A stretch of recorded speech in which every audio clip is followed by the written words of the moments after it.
How to turn push notifications on iPhone. Hey everyone, welcome back to our channel. In this video I will guide you on how you can turn on push notifications on iPhone, so make sure to watch the video till the end.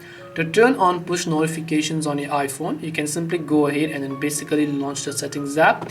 Now first of all, you can try going to notifications, selecting an application for which you'd like to turn it on, and just make sure to allow the notifications for that certain app, which will also allow the push notifications.